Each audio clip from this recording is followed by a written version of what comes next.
Well, some of the challenges, Kiana has already highlighted them, which is the sheer number, the dilapidated condition in which these Almajiris find themselves in. Some of them have even nowhere to sleep. But I think some few of the challenges that really the government is battling with is the continued influx of Almajiris that are always trooping into Kano. Kano is a very big cosmopolitan city. It is an economic hub, and as such, a lot of people, not just within the state, you don't just have rural urban migration within the state, but you also have from neighboring states and even neighboring countries. You have them coming in from the Nigerian Republic. You have them coming in from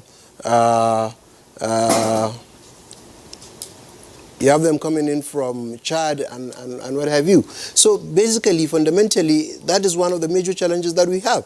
They keep coming into Kano and they keep adding the number and unregulated, if I may add. So this is one of the major challenges that we are facing. The other challenge is that of resources. The state government is, of course, battling with so many competing issues, competing demands, and as such, it's a bit Herculean task to be able to provide enough resources to be able to do this, just like Kiana had also rightly mentioned. And then the major problem is that of lack of the political will by all the leaders involved to be able to come together to address these issues. These are some of the challenges among other ones that we are facing.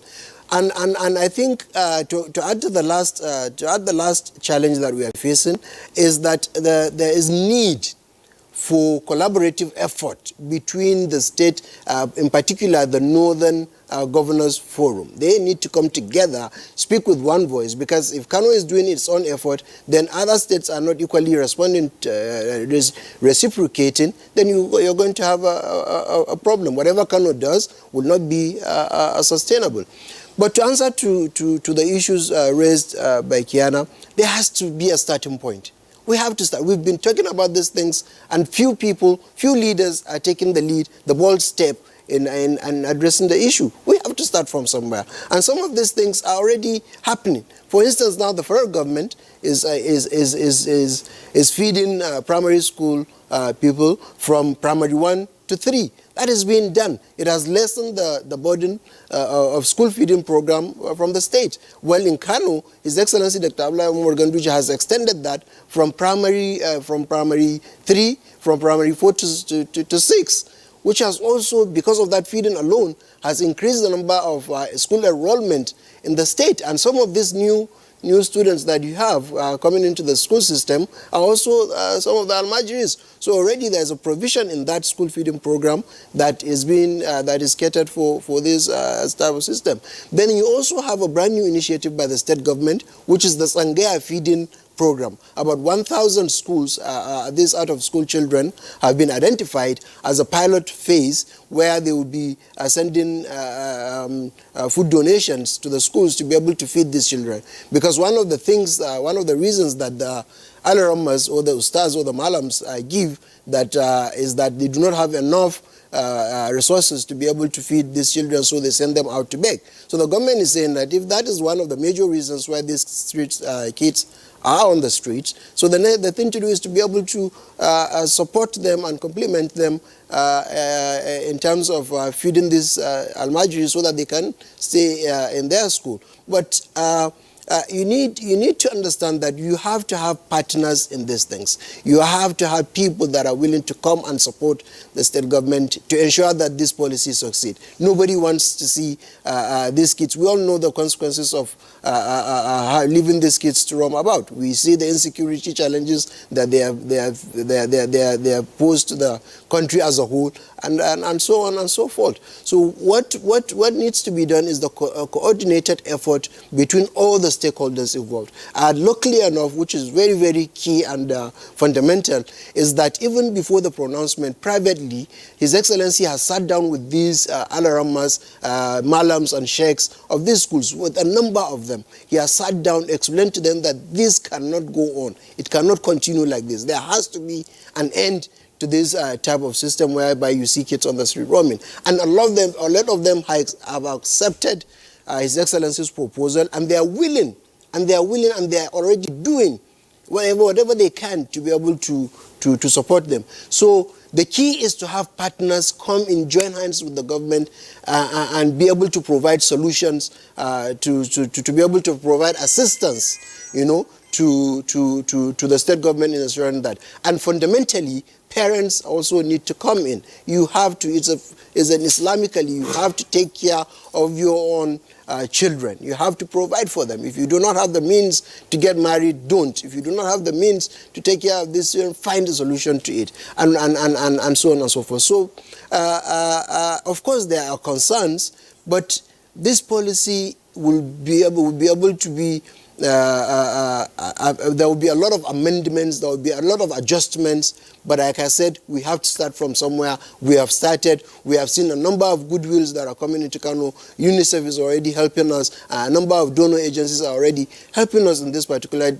Even today, the Kano State government, the Kano State Governor, the Executive Council meeting is going to hold, and DFID, as one of the major partners, is going to make a presentation, among other things. So we have a number of them that are helping us. What we need is the support, and we are already getting it. We have some few states that have also banned street begging. We have the FCT Abuja issuing a statement because of the possible influx of those that are going to leave Kano because of this ban. We have Maurice. Just this morning I read on the newspaper that Maurice is also adding its voice.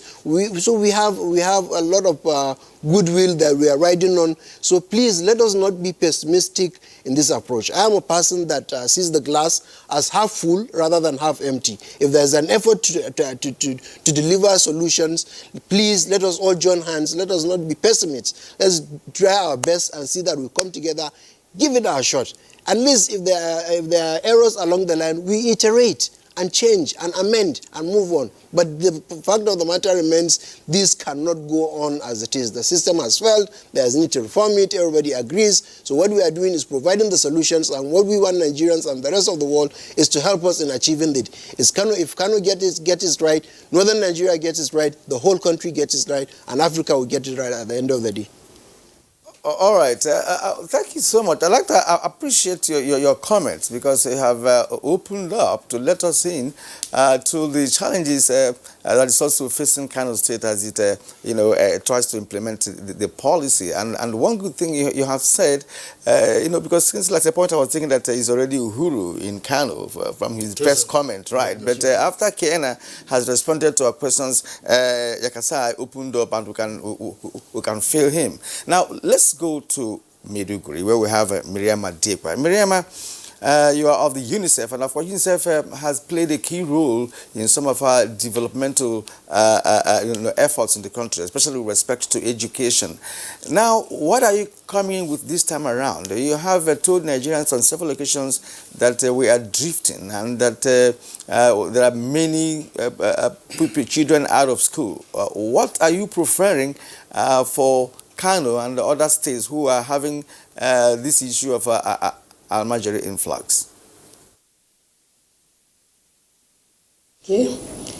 I would like to say that looking at the mandate of UNICEF again, UNICEF has the role of stimulating policy changes like the Kano state government is doing. As we've seen, I think some other states also like Kaduna. We also have that role of supporting the state governments at all levels, in identifying the out-of-school children and then the issues that are associated with why those children are out of school, and supporting the government also to target strategies that will reduce the number of out-of-school children. This is what UNICEF is doing as its role, towards improving the basic education sector. And then there is a shift also from UNICEF end to make sure that these children have the basic education that is required. UNICEF, is supporting, as I said earlier, the integration of Quranic Sangaya education. This is what we are doing in most of the states. But before doing that, we supported about 7 states, to track, to map household and to track out of school children. And then the results are really amazing, from those states. And that's what gives us the directions, and then give us, the power to have more consultations with parents, with stakeholders, with other development bodies, to see how we can come up together and strategize for these children. And right now, we are integrating, as I said, in so many states, about 6 states where we have integrated Quranic education going on.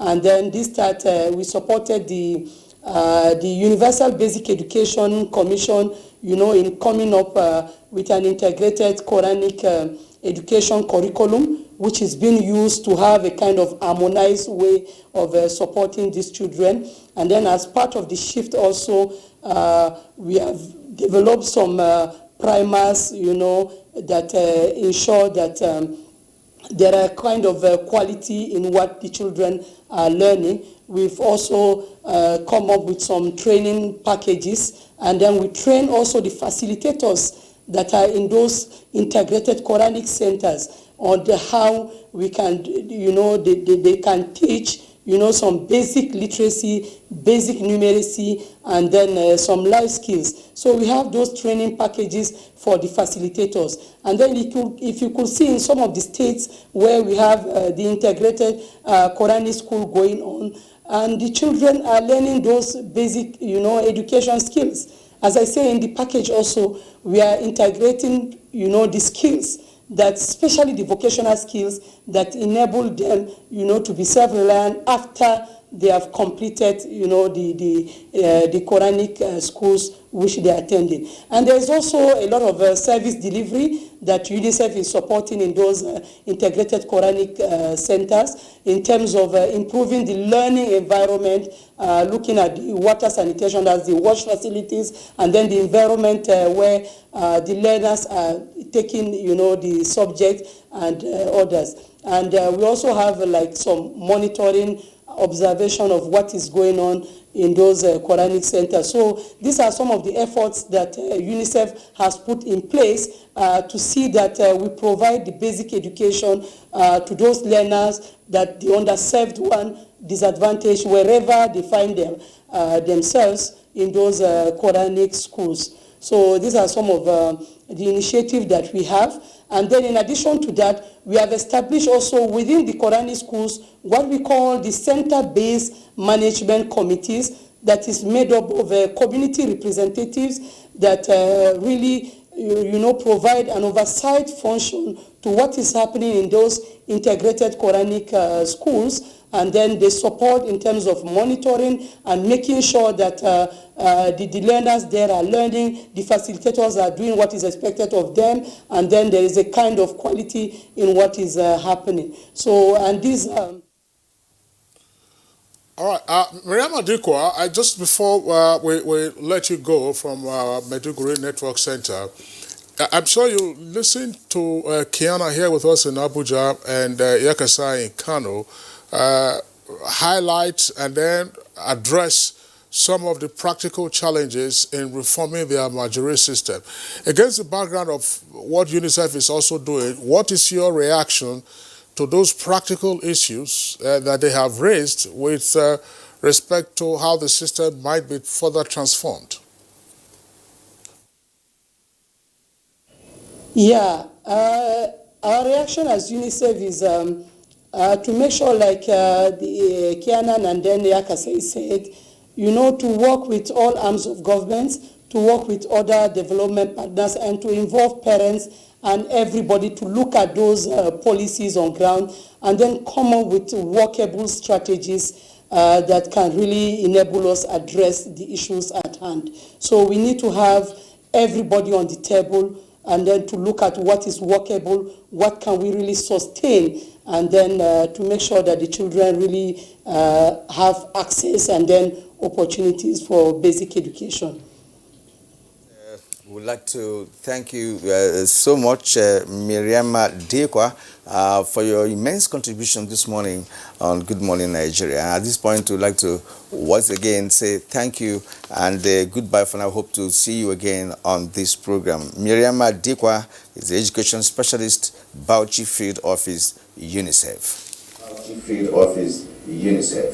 Thank you. Field Office, UNICEF. Watching Good Morning Nigeria on the network service of the NTA. We'll take a short break now. When we come back, the conversation continues. Auntie, can I have a cookie? Not until you wash your hands with antibacterial soap. Germs are like dragons hiding everywhere. I also want to conquer a dragon, Auntie. Me too.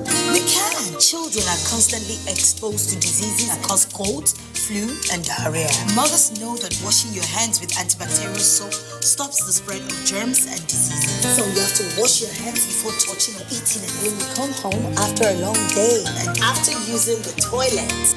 I love my family, and I know you love yours too. That is why I now regularly wash my hands with antibacterial soap. Won't you join me as we wash our hands to protect Nigeria? The Better Clean Nigeria initiative is in partnership with the Federal Ministry of Water Resources. I'm Deputy Comptroller of Customs, Joseph Atta, the spokesman for the joint security exercise. Over a period of time, either through indifference or deliberate non-compliance to the ECOWAS protocol on transit of goods by our neighbors, the Nigerian Customs Service have been raising this issue. MOUs were signed severally.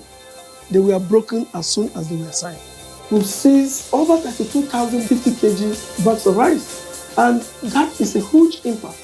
And then the fact that the coming in of this foreign rice have been completely shut down.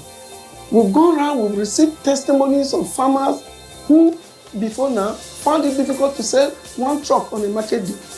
These people say it now that those who could not sell one can now sell up to 20 trucks.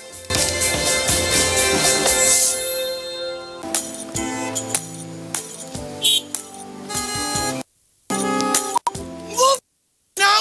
The red light won't kill you! Move now! To the disobey traffic law, they cause accidents. Me, I don't talk, say, I no go dey do am again, because change begins with me. Cross the other side of the road. I will no longer endanger my life crossing the express. Instead, I will use the bridge, because change begins with me. Oga driver, stop this bus now, won't come down. I be one carry me past where they go. Make I dey stop anyhow for road, they cause traffic wahala and accidents. So I go dey stop for the right bus stop, because change begins with me. Change begins with me. This message is brought to you by the National Orientation Agency in conjunction with the Federal Ministry of Information and Culture.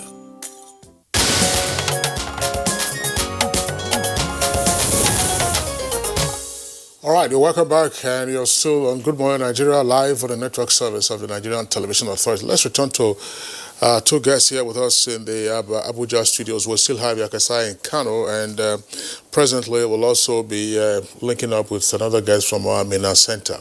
But Dr. Baboy, Executive Secretary of UBEC, you know, the more one examines or interrogates better the Amajiri dysfunctional system that we currently have, the more it appears that, look, a conceptual framework for dealing with it will have to take care of the cultural, religious, educational, social welfare, and demographic crisis that the country faces. Now, listening to what practical measures the Kano state government is adopting, and the inherent challenges and the optimism that the government is approaching this issue, I want you to come in here on the basis of UBEC. Well, we no longer have the phenomenon or the syndrome of state governments not paying their counterpart funds in order to access UBEC funding. But to what extent might what Kano is doing now, assuming we are using that as a pilot case, succeed? Where, for instance, you are having a virtual scholarship being given to millions of the equivalent of primary school pupils. How feasible might that be? How then do you also address the Kiana proposition that, look, this ought to be a shared responsibility? No, thank you very much for the question. I've been keenly interested in the arguments about sustainability, about other issues. I remember in 2004, I was the director of Arewa House of Ahmadu Bello University in Kaduna. And the northern governors requested, isn't it, for a proposal. How would we solve this problem? We gave them a proposal. But one key element that we said, isn't it, they ought to look at is also the other dimensions of the problem. Yes, it's an educational problem. But at the end of the day, it's also, as you have mentioned, isn't it, a socio-economic problem that we have already alluded to. We have also, again, looked at it, isn't it, from, the other dimensions. Cultural, the cultural ones, and a lot of other crises, the demography. The fertility rates, I think for those states that we are talking about, there are different figures, but they are well above, isn't it, 6.2, 6.3, and so on and so forth. By the time you finish solving the current problem, the numbers that are coming into the system, isn't it, would be much more than, isn't it, what you are struggling with at the initial, isn't it, phase. So I think there are a lot of these factors, isn't it, that are there. But 2 or 3 issues that I would want to emphasize. When we gave that proposal to the northern governors, isn't it, and I remember, isn't it, Governor Shekarau at that time from Kano was also the chairperson of that particular committee, at the Northern Governors Forum, was to get a regional framework that could be taken. Why? Because at that time there were a lot of initiatives. Ahmad Sani Yerima Bakura was having his own initiatives in Zampara, isn't it? Those in Kano, isn't it? Kano for the first time was spending the highest amount ever spent on Almajiris, 200 million. And I mean that. At the moment, if you are talking of 200 million, it doesn't mean much, isn't it, in terms of what the government is doing. The current Kano government is spending billions upon billions on that particular problem. So the idea is that unless and until, and I told them that you are giving free feeding in Zampara. My kids and kin in Adamawa, of course, if there is free food in Zampara, isn't it, we will go. And they went and overwhelmed the system. It broke down. Now, Kano was also trying to now have a lot of initiatives. Again, they trooped from Cameroons, from, as Yakasai was saying, isn't it, from Niger, from Upper Burkina Faso, from all those states, isn't it, At the end of the day, Kano is a magnet because it is one of the few states that can generate a surplus that others could take advantage of. So at the end of the day, I think that regional framework is very important for us to have. Otherwise, there is no system, wherever you place it, that can work. Kano is doing a wonderful job, isn't it? We have been in touch with the governor. In fact, when it was launched, it's just that because of visibility, we couldn't land in Kano. We had to come back, isn't it? UBEC is a partner in this particular process. The BESDA program that is also supporting, isn't it? That particular program. And we hope it succeeds. But we have to have the stakeholders, and I think it has been mentioned, the parent has to be on board.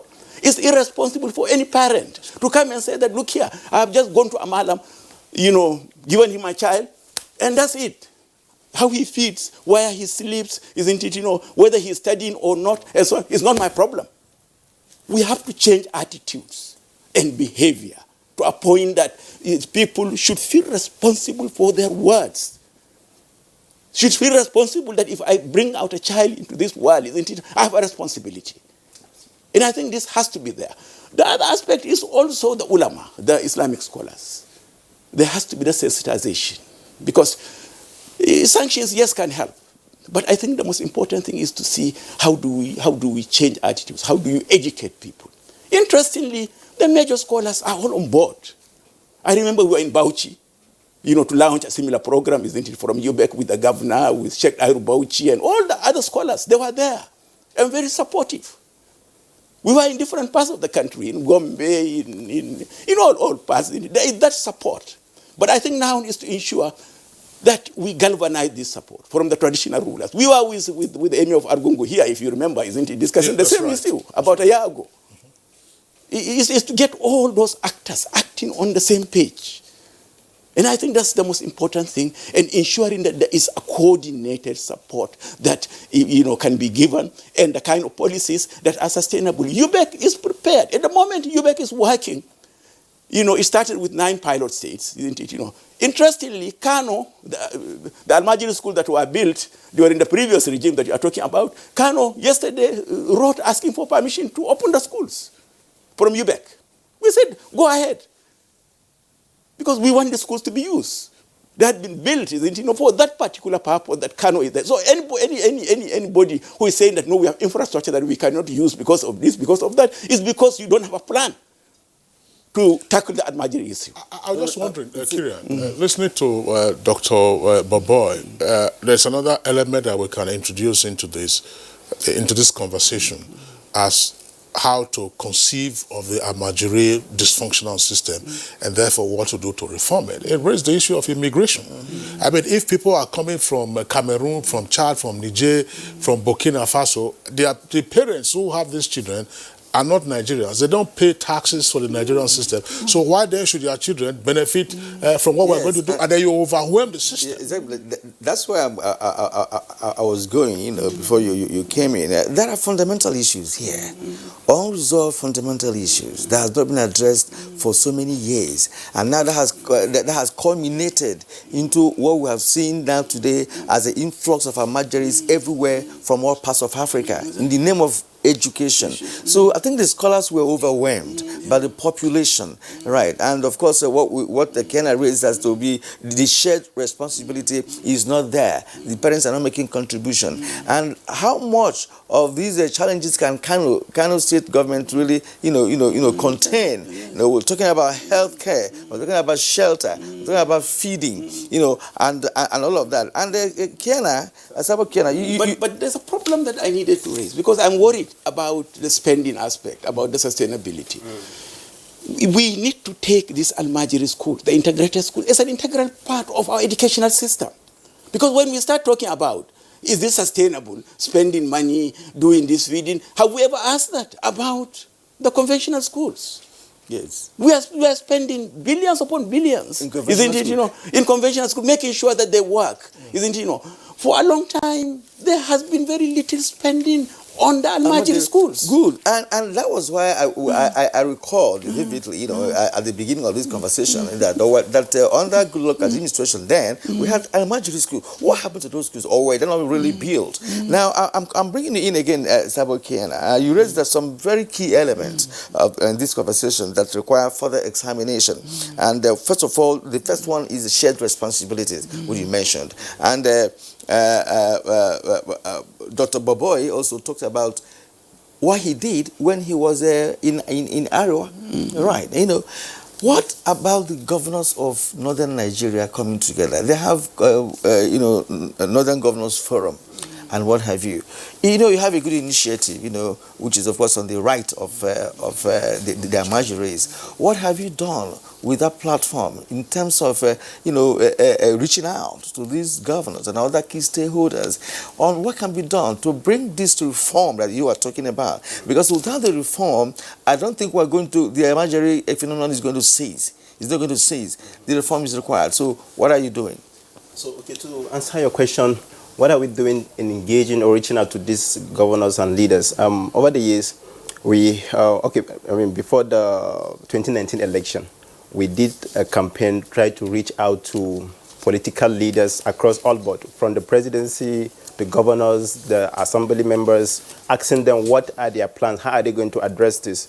And gladly also, just yesterday, I had the pleasure of meeting with one of the state governors, who has also taken steps to address this issue and offering to also contribute in how to have a more sustainable implementation of achieving the ending of the Almajiri crisis within the state.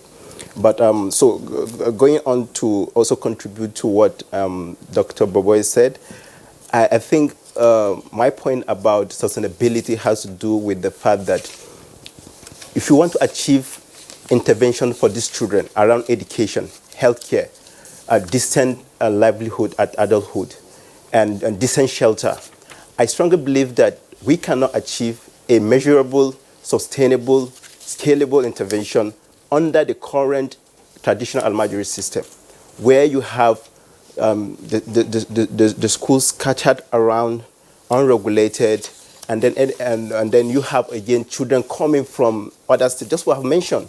And my point is if you have planned for 100 children today or within this period, and you don't have a framework that stops more from coming, and then you have more coming to join it, you cannot be able to address that. And that's what my talk around sustainability is hinged on.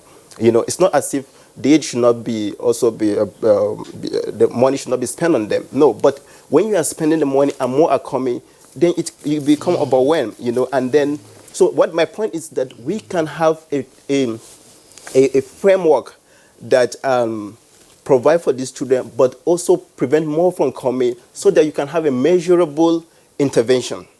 Okay, that's the point I'm making around sustainability. So indeed, we need almost a single one framework that can be adopted and replicated across board, a uniform one, you know. And that is what I strongly believe the northern governors need to lock some people in the room, give them different approaches, you know, to look at what are the strengths and weaknesses, and then bring it up together, and let's have one model, one framework that can be adopted in such a way that is sustainable and measurable in terms of output. Yeah. Okay. Well, Kiana, thank you very much. I mean, let's not assume that we are talking about restricting people from movement. Quite clearly, that would be a breach of the provisions of the Constitution. Still, the problem that we are dealing with is that the law also recognizes that you cannot have vagrants. You cannot have a child and then you abandon that child. You cannot have a child, say, at one end of the country. You cannot be a parent at one end of the country and then your child is in another end of the country and is uncatered for. I mean, all the key points have been indicated. Dr. Boboy illustrated very well that, look, Zamfara started something, but suddenly people from Amajiri, from other parts of the north, I'm only giving up. Yeah, no. I mean, found that, as an example, they came and then overwhelmed the system. So these are some of the practical issues that we have to deal with, so that when you have, as it were, virtually uniform programs going on and catering for these persons, it's a lot easier. We had indicated we're going to go to Mina, but we are having some technical glitches with that. So we're going to take our tweets now, and then return to our guests to get their closing thoughts. Mike Ayankwa, to remove the Amajiri from the streets is a welcome development. Most are susceptible to fall into the hands of evildoers who use them to carry out their nefarious activities. These Amajiri would ordinarily be able-bodied young men and women in future whose potentials could help in development. They have been on the streets is anathema to development. Well-to-do individuals giving them food, money, clothes in the name of charity. Those individuals are not encouraging them. Instead, they are exacerbating their condition. All right. From Ibrahim Moduaji, it's right time to reform or ban the begging in the name of Amajiri.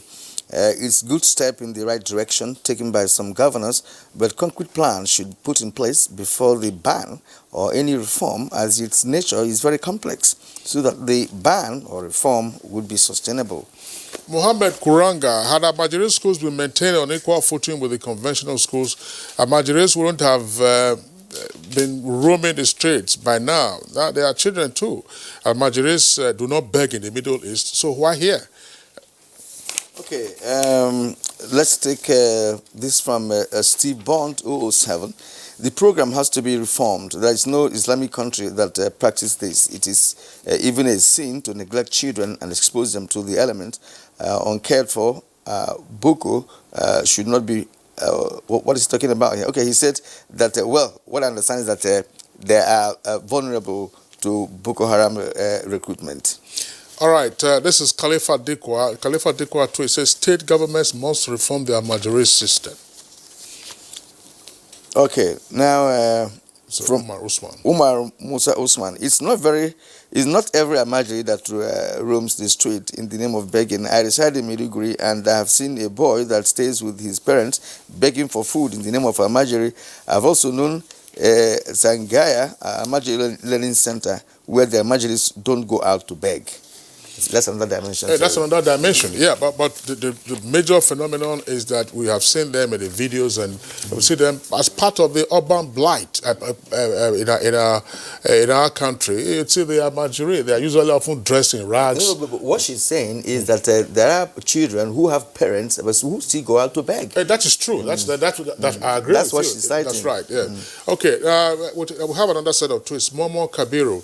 If really the North wants to end Almajiri on the street, the zakah of the able Muslim folks is enough to take care of that challenge, but only when it's sincerely given and done. Now, Yarima Alaji Hamza, government is not sincere on the issue of our Almajiri system because even the approach is not properly designed. Therefore, federal and state governments have to provide enough schools and proper way of feeding them. This will help to stop Almajiri begging on the streets. Festus Akimboyewa, Almajiri on the streets is a major issue in the north. Why no child should end up on the streets? Sadly, millions are on the streets begging and trying to survive. Time all governments took action on this. Okay, Udo. I don't think Almajiri culture is anything Islamic. We have Muslims outside Nigeria and they don't leave their children begging on the street or constituting nuisance to society. It is a reflection of bad leadership from family and state. Many of them are not Nigerians. Okay, just to close, Salihu Tanko Yakosai in Kano, there's an issue here. I recall that Kiri and I were on the set once we were reviewing what the Kano state government was doing, and we said, look, it would be useful to have a database. But there are, again, practical challenges potentially arising from trying to maintain a credible database of the Almajiri. For instance, I mean, you keep having the influx because Kano is a magnet. So how is the Kano state government trying to manage the database and to be sure that indeed those who are on the database are Nigerians and not persons who are streaming from elsewhere in the country and then just dumping them on the state? Continent. Well, like you rightly mentioned, it is indeed a Herculean task to be able to even gather the accurate data of these Almajiris that we have in Kano. So, and that is what precisely the state government is doing. They are getting the data, starting from the names, the local government they are from, whether from Kano or outside of the state, their age and the name of the Sangaya school, the Alarama that they are staying with. Now, the essence of having this data is to be able to make sure that, because like we keep saying, talking about the sustainability, once the state government recognizes that particular Sangaya school and started giving its intervention to the school, then it will not be allowed for that any student from that school to be seen on the street begging. So that also extends to the issue of stopping others from coming in. So once a child is seen on the street begging and arrested, you're going to ask him, where are you from? Which is your school? And he's able to say, okay, I'm from this school, and we realize that that school is part of the schools that we are taking care of, then there will be penalty for that Alarama. And if we realize that that Almajiri is not from any of our records, is not on the database, then that means there's need to be able to send him back to his parents in his own states. And this is where we need the support of everybody, like I keep saying. Kano State is a catalyst. We have already begun the process. His Excellency Dr. Abdullah Umar Ganduje has set the ball rolling. There's momentum. Yes, he has indeed set the ball rolling, and of course we believe that other state governments will key into that. We would like to appreciate all our guests this morning who made it possible for us to treat this matter, and Kingsley is also suggesting that we could have a second time around on this particular topic to be able to do justice to it. And first of all, let's appreciate Salihu Tanko Yakosai, special advisor to the governor of Kano State on media. It's been a pleasure listening to your analysis this morning. And of course, I would like to thank Mohammed Sabo Kiana, team lead, Marjorie Rights Initiative, who opened up several dimensions to this conversation. Thank you indeed. And Dr. Hamid Bobo, Executive Secretary, UBEC. It's been great sharing in your thoughts on this particular matter. Thank you for coming. All right, let's take you on sports.